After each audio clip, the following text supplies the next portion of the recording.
So the companies that make cars have a huge homework assignment to figure out with a due date sometime in the next 5 years. They've got to figure out a high-tech way to keep drunk people from driving. Congress basically mandated that when they passed the infrastructure law, which does include money to help the industry try to figure that out. Each year, about 10,000 people are killed because of alcohol-related crashes, making up nearly 30% of all traffic deaths. So what would this technology actually look like in your car?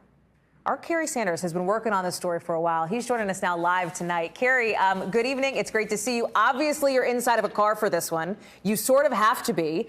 What's the deal with this anti-drunk driving technology? Well, you know, if you've been in a very modern car, one that was maybe just produced in the last year or so, there's some amazing technology that's in cars. If you take your eyes off where you're driving for just a few seconds, the car will alert you. If you begin to swerve, the car will recognize there's problems. So Mothers Against Drunk Driving says that they have identified 241 pieces of technology that's in the most modern cars today that could be applied to prevent a drunk driver from getting behind the wheel. So this tech already exists, right? The tech is there, and it's a function for car makers now to figure out how do you apply that to these situations where there could be somebody who's, you know, had too much to drink and get behind the wheel of a car. So does it exist? Well, it depends who you talk to.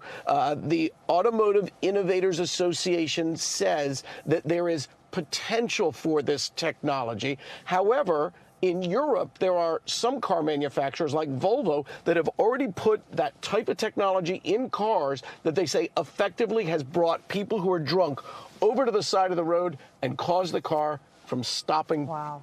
Just telling the driver they can't drive anymore because it's been determined that they're drunk. We're talking about like tech, Kerry, but the real core of this is people. You know, it's people whose lives have been affected by drunk drivers. And I know you had a chance to talk with the family of a mother of 6 young kids who was killed, right, by a drunk driver. This is technology that makes a difference to the lives, that could make a difference to the lives of so many people, Kerry.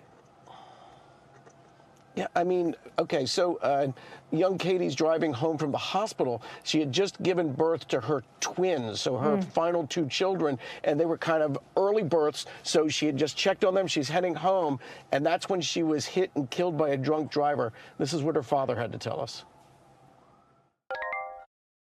What was your reaction then, and what is it today? Just deep sorrow and grief. Deep sorrow and grief. And it's still there. We're 3.5 years after the accident, and it still hurts. It still hurts. I get a little angry about car makers not making safety features available when they have the ability to do it.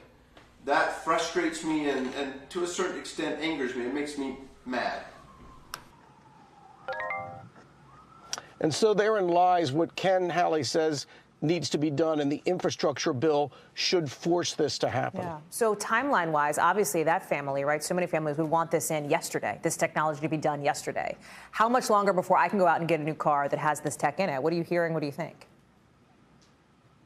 Well, with the infrastructure bill, it took about 3 years, then getting the technology kind of perfected because there's 3 years to work on it, 2 years to then get it by manufacturers into cars. So we're talking about at least 5 years, and probably because not everybody buys a new car every year, we're talking at least probably 2 decades before this becomes sort of widespread, but rather significant if a smart car can do what so many have tried to do. I mean, there's a drunk driving accident in our country once every 48 minutes. It's just a disturbing and difficult to hear statistic. Kerry Sanders, thank you so much for this reporting.